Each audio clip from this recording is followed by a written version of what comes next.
6 men stepped onto platform Delta 7 on March 15, 1978, carrying lunchboxes, cigarettes, and the quiet confidence of workers who'd spent years battling the Gulf of Mexico's unpredictable moods. None of them would ever step off. Stay with me, because what happened in those 3 weeks will challenge everything you think you know about corporate power and human expendability. The morning sun painted the offshore platform in deceptive gold as the crew helicopter touched down on the landing pad. Tommy Rodriguez from Galveston adjusted his hard hat and grabbed his duffel bag, nodding to the pilot who'd made this same run dozens of times.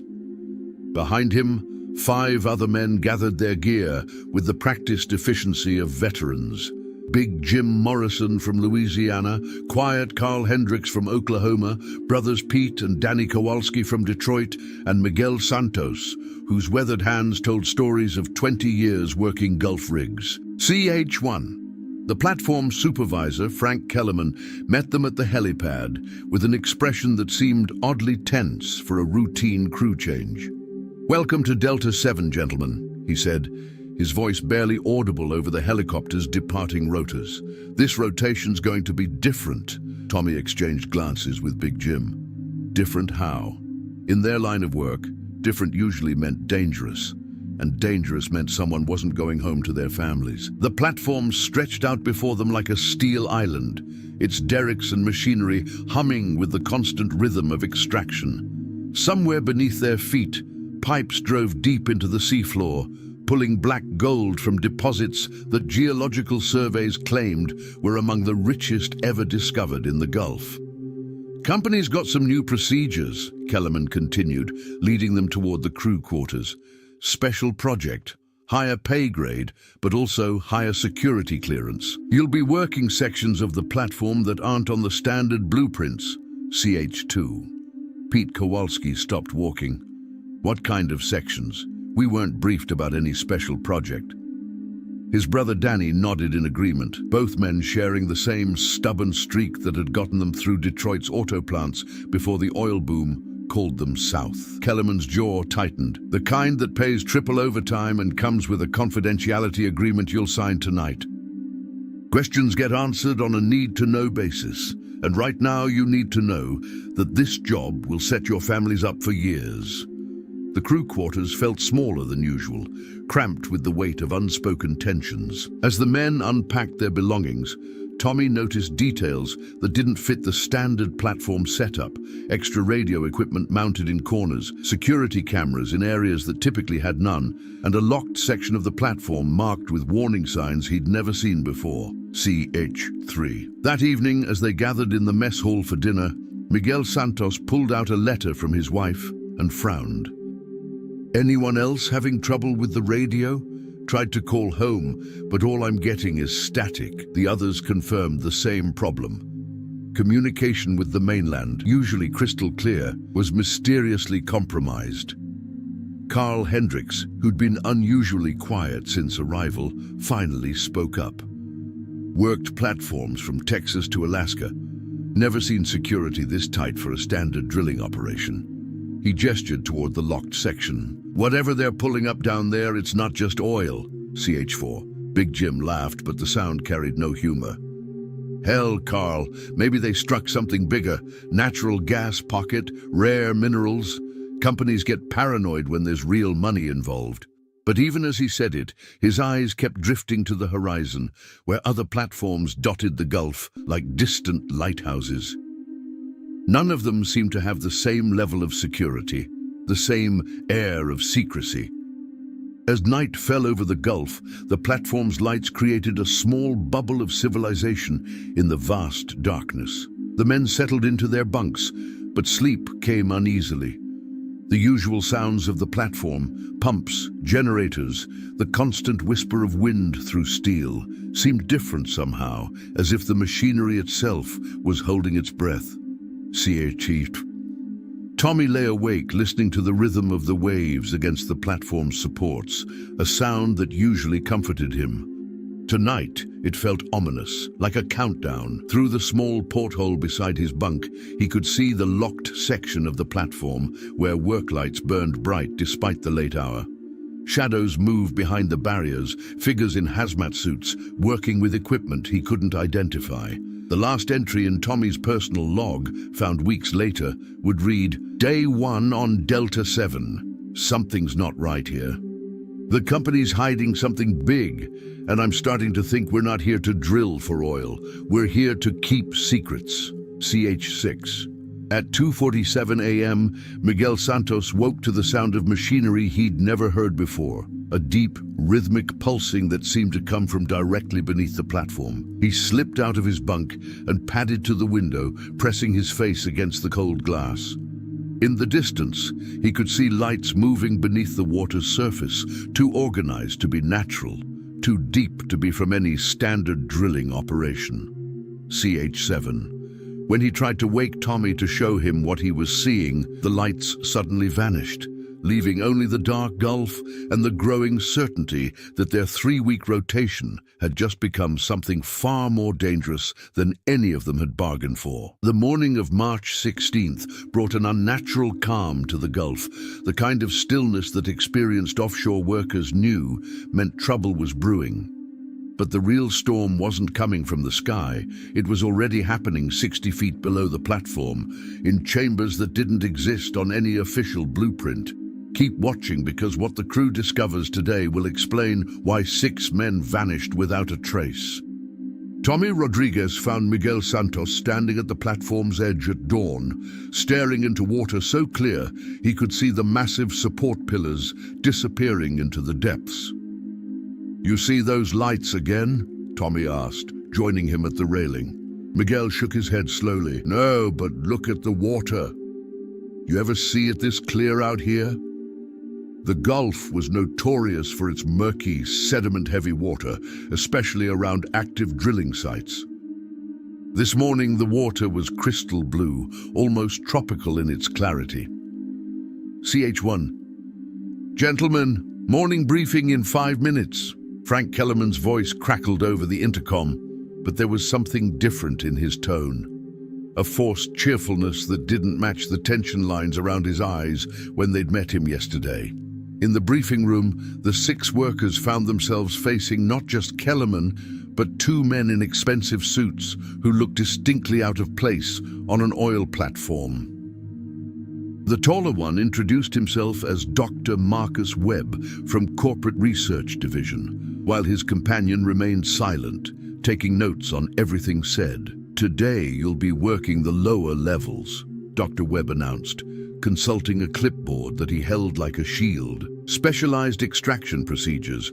You'll be fitted with modified breathing apparatus and work in teams of 2. C82. Big Jim Morrison raised his hand. "Doc, I've been working platforms for 15 years. What kind of extraction needs breathing apparatus? We dealing with hydrogen sulfide, methane pockets?" His questions were met with exchanged glances between Webb and Kellerman. "Precautionary measures," Webb replied smoothly. "The geological formations we're accessing contain unusual mineral compositions. The breathing apparatus is simply to ensure worker safety during the extraction process." Pete Kowalski leaned forward. "What kind of minerals? And why weren't we briefed about this before we signed on?" His brother Danny nodded in support, both men sharing the same skeptical expression. CH3. Dr. Webb's smile never wavered, but Tommy noticed his knuckles were white where he gripped the clipboard. "Proprietary information, gentlemen. What I can tell you is that this discovery could revolutionize energy production. You're part of something historic. The breathing apparatus they were fitted with was unlike anything the crew had seen. Sleek, high-tech masks connected to tanks that hummed with electronic components." Carl Hendricks examined his equipment with the careful attention of a man who'd survived 2 decades of dangerous work by never trusting unfamiliar gear. "This isn't standard safety equipment," he muttered to Tommy as they descended toward the lower levels. "This is military grade. Question is, what are we breathing that's so dangerous they need to filter it?" CH4. The elevator descended past levels that should have been the platform's foundation, continuing down into sections that clearly extended far below the official structure. When the doors opened, they stepped into a corridor that belonged more in a research facility than an oil platform. White walls, fluorescent lighting, and the constant hum of sophisticated machinery. Miguel Santos stopped at the first window they encountered, his face going pale behind his breathing mask. "Madre de Dios," he whispered. Through the reinforced glass, they could see a vast underwater chamber filled with equipment that defied explanation. Massive cylindrical tanks connected by a network of pipes and cables, all surrounding what appeared to be a natural underwater cavern. "What the hell is that?" Danny Kowalski pressed his face against the glass, trying to make sense of what he was seeing. CH5. Dr. Webb appeared behind them, as if materialized from thin air. "Gentlemen, please proceed to your assigned stations. Observation of the extraction process is not part of your duties," but his voice carried a warning that made it clear this wasn't a request.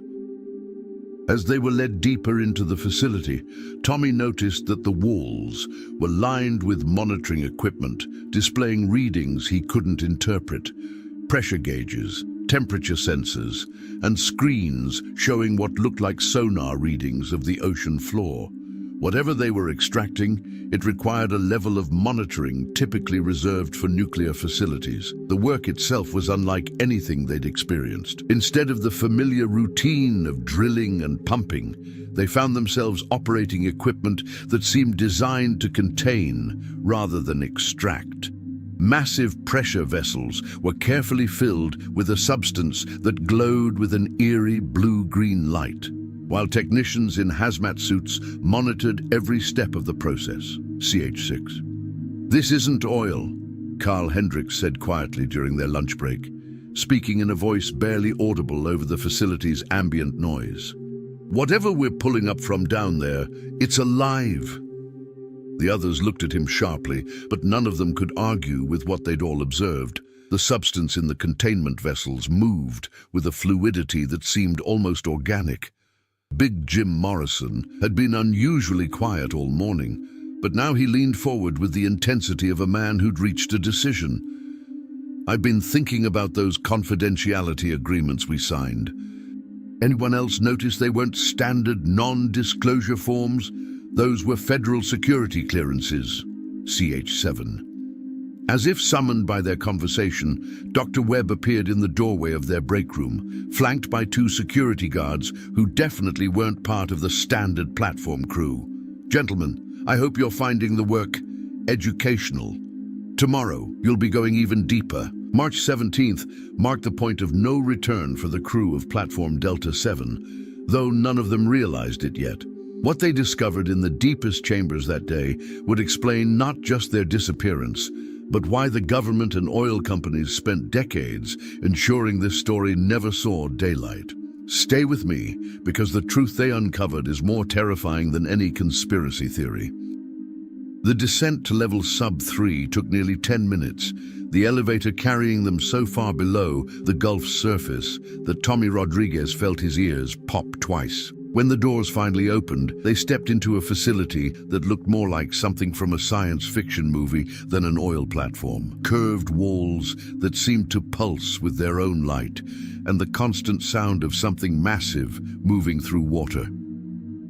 "Jesus Christ," Pete Kowalski whispered, his voice muffled by the breathing apparatus they now wore constantly. Through massive viewing windows, they could see into an underwater cavern so vast that the platform's lights couldn't illuminate its far walls, and moving through that darkness were shapes that defied every law of marine biology Tommy had ever learned. CH1. Dr. Webb led them along a walkway that extended into the cavern itself, suspended over water that glowed with the same blue-green phosphorescence they'd seen in the containment vessels. "What you're about to see, gentlemen, is the reason this platform exists. Not for oil, but for the most significant biological discovery in human history." Miguel Santos grabbed Tommy's arm, pointing toward the water below. Massive forms moved through the depths, not fish, not whales, but something that seemed to combine characteristics of both while belonging to neither category. They were easily the size of school buses, their bodies translucent enough to reveal internal structures that pulsed with bioluminescent patterns. "They're beautiful," Danny Kowalski said, his voice filled with wonder. But Carl Hendricks, ever the pragmatist, was focused on the equipment surrounding the cavern. CH2.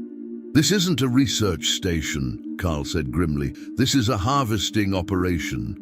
He pointed to massive extraction pumps positioned around the cavern's perimeter, their intake valves positioned to draw directly from the water where the creatures moved. "They're not studying these things. They're farming them." Dr. Webb's expression hardened. "The substance these organisms produce is unlike anything found on Earth. A single liter contains more energy potential than a barrel of crude oil, with zero environmental impact. We're not harvesting the creatures themselves. We're collecting their natural secretions." Big Jim Morrison laughed bitterly. "Natural secretions? Doc, I've seen enough industrial operations to know extraction equipment when I see it. Those pumps aren't collecting secretions. They're draining these things dry." CH3. As if responding to their conversation, one of the massive creatures approached the viewing window, its alien intelligence clearly visible in eyes that seemed far too knowing for any earthly animal. Tommy found himself staring into those eyes and feeling a profound sense of communication, not words, but emotions. Fear, pain, desperation. "They're trying to tell us something," Miguel said softly. "Look at how they're moving. That's not random swimming, that's organized. They're trying to escape." Dr. Webb stepped between the crew and the window. "Gentlemen, you're anthropomorphizing natural behavior. These organisms operate on pure instinct. They have no consciousness as we understand it." CHR4. But even as he spoke, the creatures in the cavern began to move in perfect synchronization, their bioluminescent patterns flashing in what could only be described as a coordinated communication system. The water itself began to glow brighter, and the platform's monitoring equipment started registering readings that sent technicians scrambling to their control panels. "Something's wrong," one of the technicians called out. "Energy levels are spiking beyond normal parameters. The organisms are exhibiting unprecedented activity." Carl Hendricks studied the monitoring displays with the eye of a man who'd spent decades reading industrial equipment. "Those aren't energy spikes," he said quietly. "Those are distress signals. These things are dying and they're calling for help." CH5. The revelation hit the crew like a physical blow. They weren't part of a revolutionary energy project. They were accomplices in what could only be described as genocide on a species that might be more intelligent than humanity itself. The energy source wasn't a natural secretion. It was the life force of creatures that had existed in the Gulf's depths for millennia. Tommy felt sick as he watched the extraction pumps continue their relentless work, drawing the glowing substance from the water while the creatures grew visibly weaker. "How long has this been going on?" he asked Dr. Webb. "The initial discovery was made in 1976, Webb replied, his professional demeanor finally cracking. "We've been refining the extraction process ever since. This is the first full-scale harvesting operation." H6. "You mean the first full-scale slaughter?" Big Jim said, his voice heavy with disgust. "How many of these things were there when you started? How many are left?" Dr. Webb's silence was answer enough. Pete Kowalski turned away from the viewing window, unable to watch the slow death of creatures that had done nothing but exist in the wrong place at the wrong time. "We can't be part of this. We have to report what's happening here." "I'm afraid that's not possible, Doctor," Webb said, and for the first time his voice carried genuine regret. "The security protocols for this project are comprehensive. No one leaves Delta 7 until the extraction is complete." CH7. As the implications of his words sank in, the crew realized they weren't just witnesses to an ecological crime. They were prisoners, trapped on a platform in the middle of the Gulf with no way to communicate with the outside world and no way to escape. And somewhere in the depths below, An ancient species was dying so that corporate profits could soar. March 18th brought the crushing realization that the crew of Platform Delta 7 were no longer workers. They were captives in a floating prison, witnesses to an atrocity that powerful people would kill to keep secret. What happened next would determine whether 6 men would ever see their families again or become permanent residents of the Gulf's depths. Don't look away, because their desperate plan is the only thing standing between truth and total cover-up. Tommy Rodriguez woke to find armed guards stationed outside the crew quarters, men who definitely weren't part of any standard oil platform security team. Their weapons were military-grade, their bearing professional, and their orders clearly included keeping the crew confined to specific areas of the platform. "Morning, gentlemen," Dr. Webb announced over the intercom, his voice carrying a false cheerfulness that fooled no one. "Due to security protocols, your movement will be restricted today. Meals will be delivered to your quarters, CH1. Big Jim Morrison tested the door to their quarters and found it locked from the outside. "Well, boys, looks like we've officially graduated from workers to prisoners." He examined the lock mechanism with the practiced eye of someone who'd spent time in places he'd rather forget. "Industrial grade, they're not taking any chances." Miguel Santos was pacing the small room like a caged animal, his usual calm demeanor replaced by barely controlled panic. "My wife expects a call tonight. When I don't call, she'll contact the company. They'll know something's wrong." Carl Hendricks shook his head grimly. "They'll tell her there's a communication breakdown due to weather. Standard procedure for offshore operations. Could buy them weeks before anyone starts asking real questions." CH2. Through their small porthole, they could see the extraction operation continuing in the depths below. The water's glow had dimmed noticeably since yesterday, and the massive creatures moved with increasing lethargy. Whatever energy source the company was harvesting, they were killing their source in the process. "We have to do something," Pete Kowalski said, his voice tight with frustration. "We can't just sit here and watch this happen." Danny Kowalski nodded in agreement. "The question is what? We're locked in, no communication with the outside, and surrounded by armed guards. Even if we could escape the platform, we're 60 miles from shore." CH3. Tommy had been studying the platform's layout since their confinement began, using his knowledge of offshore construction to identify potential weaknesses. "The emergency systems," he said suddenly. "Every platform has independent emergency communication equipment. If we could reach the emergency control room..." "It's on level 2, Carl said, understanding immediately. "But that's past the security checkpoint, and they've got guards posted at every access point." Big Jim smiled for the first time in days, but it wasn't a pleasant expression. "Guards are human. Humans make mistakes, and I've got some experience in making people make mistakes." Udri H4. Their opportunity came during the evening shift change, when the platform's skeleton crew was focused on the extraction operation below.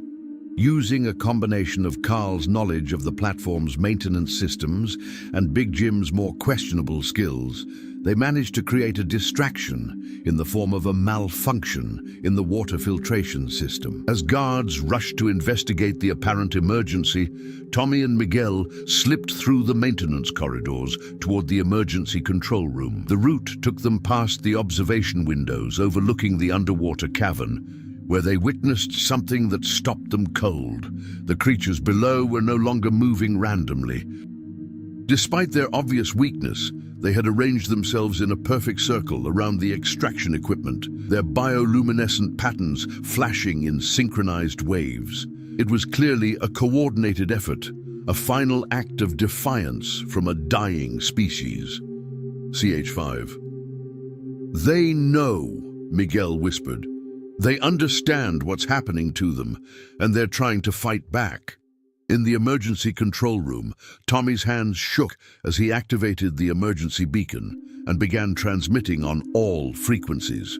"Mayday, Mayday, this is Platform Delta 7. We have a situation requiring immediate Coast Guard assistance. Repeat, this is an emergency." The response came faster than expected, not from the Coast Guard, but from Dr. Webb's voice over the platform's internal communication system. "Mr. Rodriguez, please step away from the emergency equipment. You're only making this situation more difficult for everyone."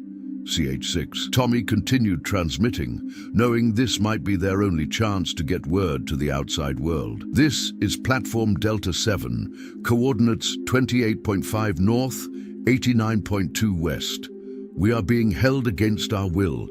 There is an illegal operation in progress involving the destruction of unknown marine life. Request immediate assistance." The transmission cut off abruptly as the power to the emergency control room was shut down remotely.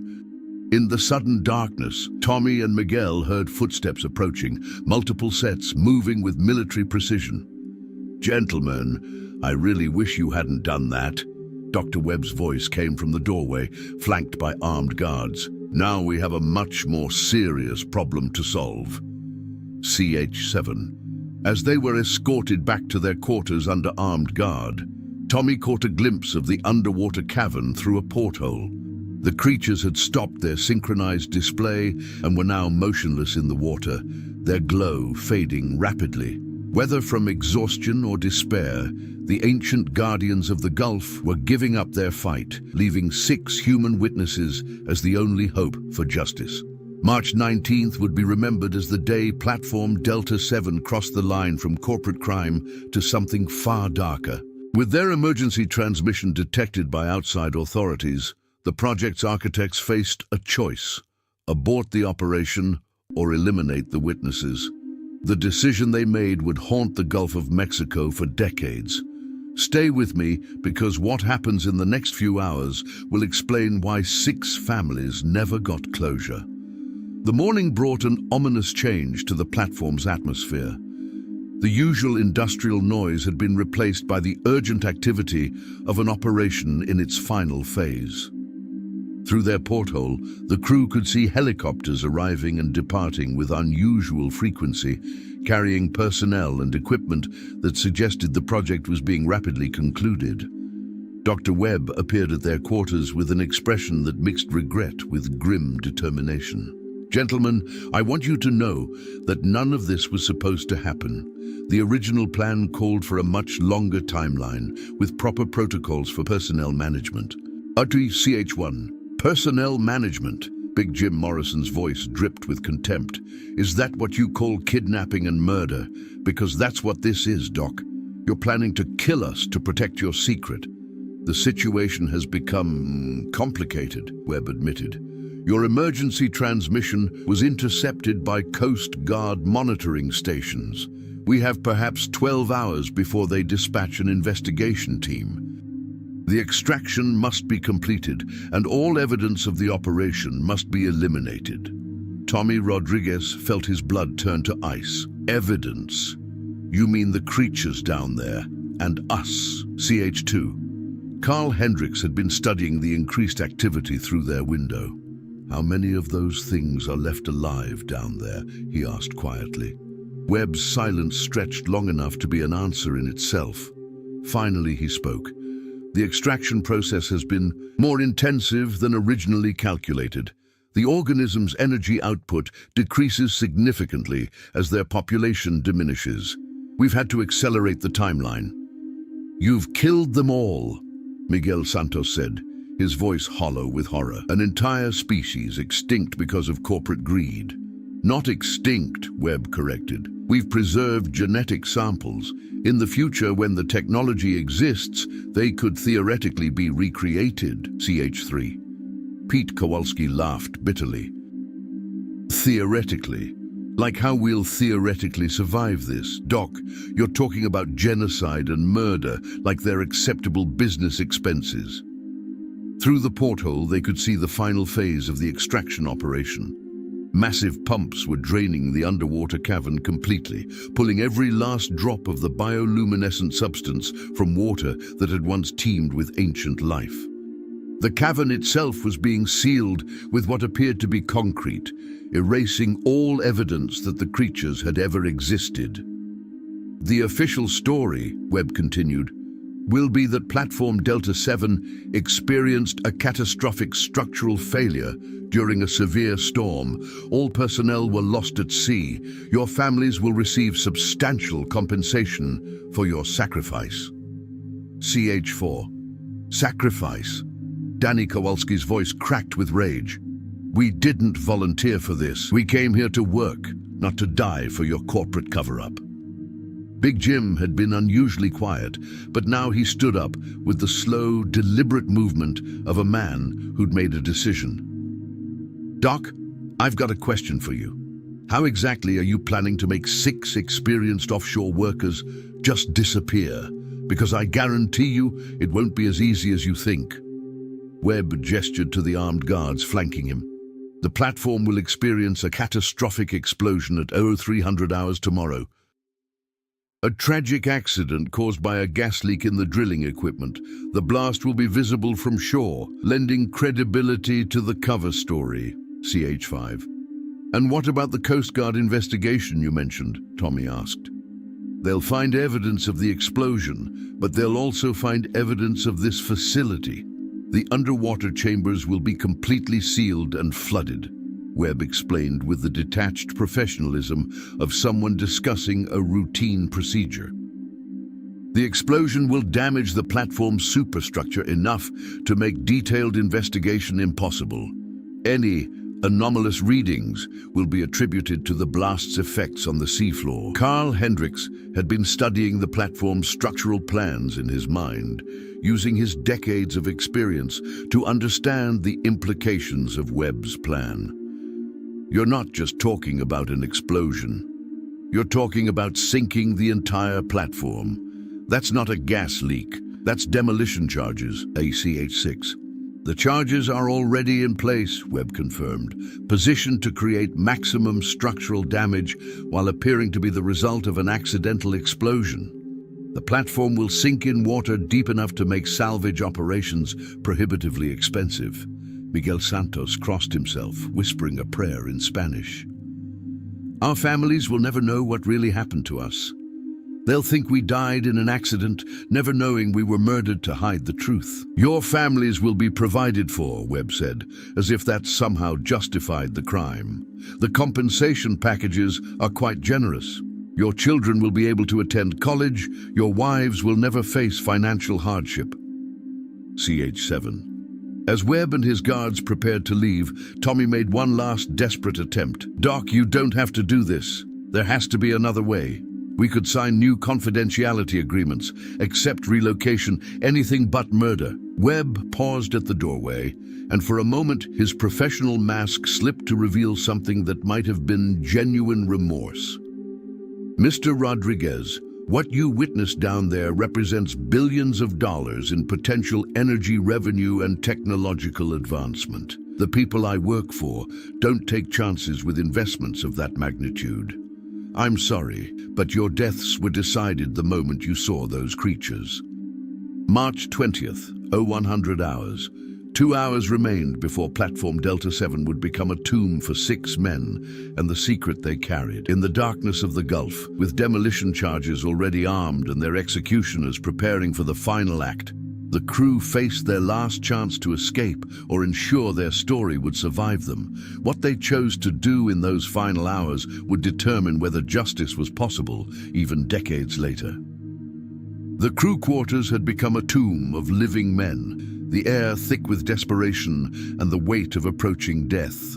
Outside their porthole, the Gulf stretched endlessly in all directions, its dark waters hiding the evidence of an ecological crime that would never see justice if Dr. Webb's plan succeeded.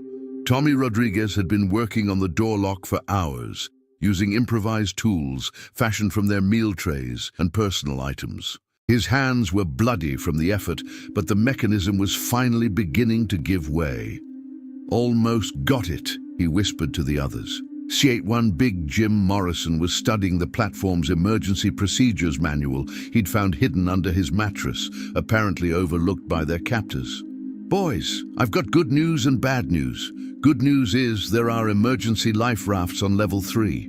Bad news is that's past 2 security checkpoints and right next to where they've placed the demolition charges. Carl Hendricks had been calculating their odds with the grim precision of a man who'd survived multiple offshore disasters. Even if we reach the life rafts, we're 60 miles from shore in Gulf waters. In March, hypothermia will kill us before we can be rescued. Better than dying in an explosion, Pete Kowalski said grimly. At least in the water, we've got a chance. CH2, Miguel Santos had been writing frantically in a small notebook, documenting everything they'd witnessed in the underwater facility. If we don't make it, maybe someone will find this someday. The families of those creatures deserve to have their story told. The lock finally gave way with a soft click that sounded like thunder in the confined space. Tommy eased the door open, peering into the corridor where a single guard sat dozing at his post. The man's weapon lay across his lap, and his radio crackled softly with periodic check-ins from other security teams. "One guard," Tommy whispered, "but he's got a radio. If we take him down, we've got maybe 5 minutes before they realize something's wrong." CH3, Big Jim's smile was predatory. 5 minutes is all I need." He moved with surprising stealth for such a large man, years of dangerous living having taught him skills that served him well in desperate situations. The guard never knew what hit him. They moved through the platform's corridors like ghosts, using Carl's knowledge of the facility's layout to avoid the main security patrols. The demolition charges were visible now. Professional military-grade explosives positioned at key structural points, their digital timers counting down with mechanical precision. 47 minutes, Danny Kowalski read from the nearest timer. Jesus, they're really going to do it. CH4. The emergency life raft station was exactly where the manual indicated, but it was also directly adjacent to the platform's main explosive charge. A device large enough to vaporize half the platform's superstructure. As they worked to prepare the raft for deployment, they could hear security teams conducting their final sweep of the facility. "Contact in Sector 7. A voice crackled over the radio they'd taken from the unconscious guard. "Prisoners have escaped containment. All teams converge on emergency stations." Tommy felt his heart sink. They'd been discovered, and now armed men were moving to cut off their escape routes. The life raft was their only chance, but launching it would expose them to gunfire from multiple directions. CH5. "We need a distraction," Carl said, studying the demolition charges with professional interest. "Something big enough to draw their attention away from the life raft station." Miguel Santos held up his notebook. "I've got an idea, but it means one of us doesn't make it to the raft." He pointed to the platform's emergency communication array, still functional despite their earlier attempt. "If someone can reach that radio and broadcast our story on all emergency frequencies, the Coast Guard will have to investigate, even if we don't survive." "That's a suicide mission," Pete Kowalski protested. "The communication array is on the other side of the platform, past the main security checkpoint." Big Jim was already moving toward the communication array. "I'll do it. You boys get that raft ready and get the hell out of here. Make sure our families know what really happened." "Jim, no!" Tommy called after him, but the big man was already disappearing into the maze of corridors, moving with the determined stride of someone who'd accepted his fate. Minutes later, his voice crackled over every emergency frequency in the Gulf. "This is James Morrison, crew member of Platform Delta 7. We are being murdered to cover up the extinction of an unknown species in the Gulf of Mexico. The platform will be destroyed at 0300 hours to eliminate witnesses. Tell our families we died trying to expose the truth. CH7. The transmission was cut short by the sound of gunfire, but it had lasted long enough to be recorded by Coast Guard monitoring stations across the region. As the remaining 5 crew members launched their life raft into the dark waters of the Gulf, they could see muzzle flashes from the platform above, where Big Jim Morrison was making his final stand against corporate murder. March 20th, 02:45 hours. 15 minutes before Platform Delta 7's scheduled destruction, 5 men floated in a life raft on the dark Gulf, watching their former prison burn with gunfire as Big Jim Morrison fought his last battle. What happened in those final moments would create a mystery that haunted investigators for decades, because when the platform exploded, it took more than lives. It took the truth itself.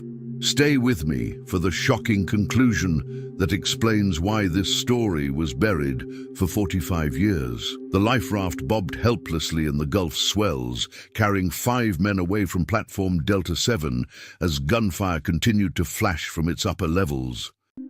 Tommy Rodriguez gripped the raft's emergency radio, desperately trying to raise the Coast Guard on any frequency that might penetrate the night. Mayday, Mayday, this is survivors from Platform Delta 7. We are in the water approximately 2 miles southeast of the platform. Explosion imminent. Request immediate assistance. CH1. The response came not from the Coast Guard, but from a voice they recognized with growing horror. Dr. Webb, broadcasting from the platform's main communication array. Coast Guard stations, disregard previous transmissions from Platform Delta 7. We are experiencing equipment malfunctions due to severe weather conditions. All personnel are accounted for and safe. Carl Hendricks stared at the platform in disbelief. He's jamming our emergency signals. Even if the Coast Guard heard Big Jim's transmission, Webb's making it sound like equipment failure.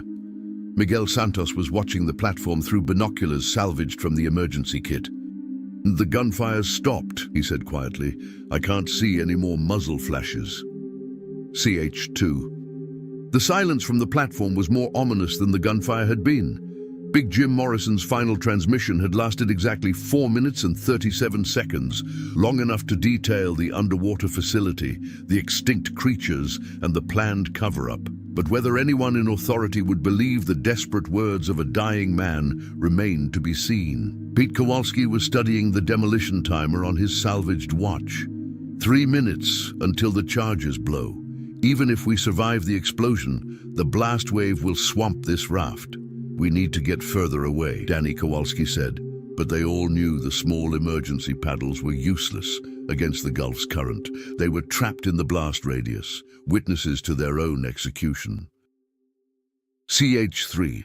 At exactly 0300 hours, Platform Delta 7 erupted in a fireball that turned night into day across miles of open water. The explosion was perfectly orchestrated, massive enough to be seen from shore, violent enough to explain the total destruction of evidence, but controlled enough to create the appearance of an accidental gas leak detonation. The blast wave hit their life raft like a giant's fist, flipping it completely over and throwing all 5 men into the dark water. Tommy surfaced gasping, his ears ringing from the explosion, searching desperately for his companions in the debris-filled waves. "Miguel! Carl! Pete!" he called out, but his voice was lost in the roar of burning platform debris raining down around them. The Gulf was lit by floating fires where oil and fuel had spread across the surface, creating a hellscape of flame and smoke. He found Carl Hendricks clinging to a piece of debris, blood streaming from a head wound. "Where are the others?" Carl gasped, but Tommy could only shake his head. In the chaos following the explosion, the other 3 men had vanished into the dark water. They clung to wreckage for what felt like hours, watching Platform Delta 7 sink beneath the waves in a hissing cloud of steam and smoke. The underwater facility, the evidence of the extinct creatures, the truth about corporate murder, all of it disappearing into the Gulf's depths. "Look," Carl whispered, pointing toward the horizon. Coast Guard cutters were approaching, their searchlights cutting through the smoke and darkness. But Tommy felt no relief, only a growing certainty that their rescue would be the beginning of a new nightmare. CH5. The Coast Guard pulled them from the water with professional efficiency, wrapping them in blankets and beginning immediate medical treatment. But the question started before they'd even reached the rescue vessel's medical bay. What caused the explosion? the Coast Guard commander asked. Our monitoring stations picked up some unusual radio traffic before the blast. Tommy exchanged glances with Carl, both men understanding that their survival depended on the story they told in the next few minutes. Tell the truth, and they'd likely join Big Jim Morrison in an unmarked grave. Lie, and the extinction of an ancient species would remain hidden forever. CH6. Gas leak, Carl said finally, his voice hollow with defeat. We were working the night shift when the alarm started going off. Barely made it to the life raft before the whole platform went up. The commander nodded, making notes on his clipboard. Any other survivors? Our records show 6 crew members were assigned to the platform. Big Jim Morrison, Tommy said, his voice breaking with genuine grief. He didn't make it to the raft. Went back to try to help with the evacuation procedures. CH7. As the Coast Guard cutter headed toward shore, Tommy stared back at the spot where platform Delta 7 had stood. The water was already returning to its normal dark color, the fires extinguished, the evidence sinking into depths that would never be explored. In a few hours, the official investigation would begin, but it would find exactly what Dr. Webb had planned: the remains of a tragic industrial accident with no survivors to contradict the official story. Except for 2 men who would carry the truth for the rest of their lives, knowing that speaking it would mean death and that staying silent would mean the murder of 6 men and an entire species would never see justice. Present day, New Orleans. The manila envelope arrived on a rainy Tuesday morning, delivered to the offices of investigative journalist Sarah Chen by a courier who vanished before she could ask any questions. Inside, she found documents that would change everything she thought she knew about corporate power and government cover-ups. This is how the truth finally surfaced, decades after 6 men died to protect it. Sarah had spent 15 years investigating corporate crimes, but nothing had prepared her for what she found in that envelope. Faded photographs of an underwater facility, technical specifications for equipment that didn't officially exist, and a water-stained notebook filled with Miguel Santos's desperate handwriting. CH1. The breakthrough came when she cross-referenced the notebook's details with declassified Coast Guard records from 1978. The official report on Platform Delta 7's destruction was a masterpiece of bureaucratic fiction, every detail carefully crafted to support the gas leak theory, every witness statement sanitized to remove any hint of the truth. But buried in the appendices, she found something the cover-up architects had missed: sonar readings from the rescue operation showing massive artificial structures on the seafloor, structures that didn't match any known oil platform design. Dr. Marcus Webb, she said aloud, reading the name from one of the documents. A quick internet search revealed that Webb had died in 1995, but not before becoming one of the most successful energy consultants in the country, his fortune built on revolutionary extraction techniques that he never fully explained. CH2. The real breakthrough came when she located Carl Hendricks in a nursing home outside Houston. At 78, he was one of only 2 survivors of Platform Delta 7, and the weight of 45 years of silence had taken its toll. I wondered when someone would finally come asking the right questions, he said when she showed him Miguel's notebook. His hands shook as he turned the pages, remembering friends who died to protect a secret that had haunted him for decades. Why didn't you ever speak out? Sarah asked gently. Carl's laugh was bitter. You think we didn't try?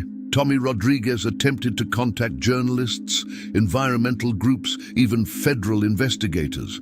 Every time, he was visited by men in expensive suits who reminded him about the confidentiality agreements we'd signed and the unfortunate accidents that could befall people who violated them. CH3. Tommy Rodriguez had died in 2003, officially from a heart attack, but Carl's expression suggested there was more to the story.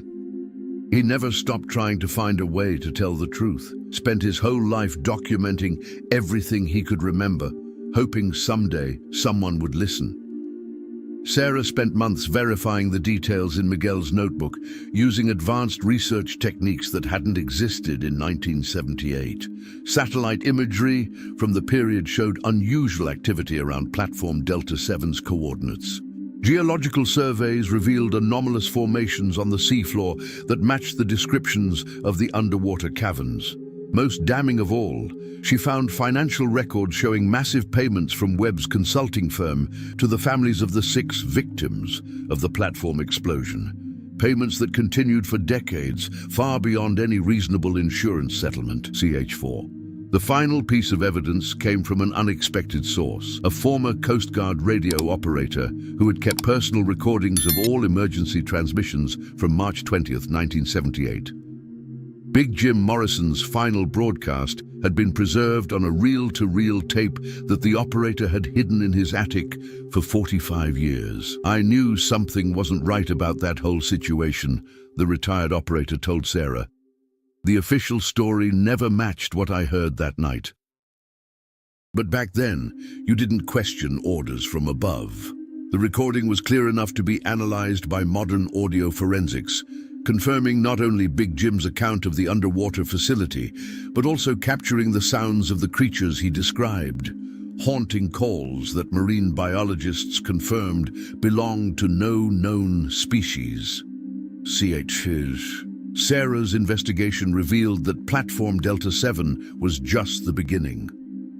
Webb's consulting firm had identified similar formations throughout the Gulf of Mexico, and extraction operations had continued at other locations for years.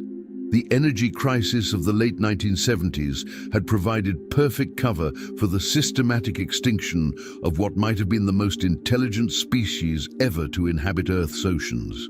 "How many of them were there originally?" Sarah asked Carl during their final interview.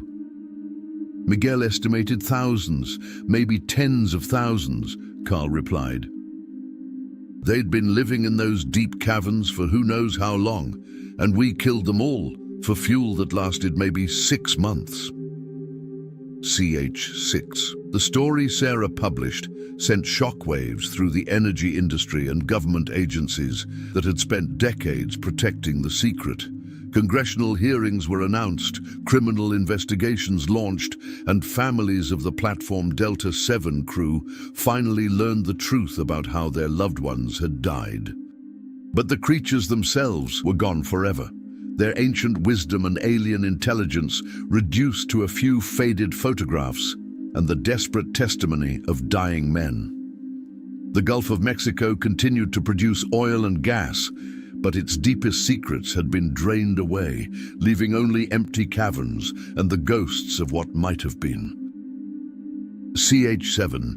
Carl Hendricks died peacefully in his sleep 3 weeks after Sarah's story was published, finally free from the burden of a secret that had consumed his life. His last words to the nursing home staff were reported to be, "Tell them we tried to save them. Tell them we tried." The official investigation into Platform Delta 7 remains ongoing, but the evidence lies buried beneath tons of concrete and 45 years of silt on the Gulf floor. The truth has finally surfaced, but justice for 6 murdered men and an extinct species may be forever beyond reach, lost in the dark waters where corporate greed and government complicity converge.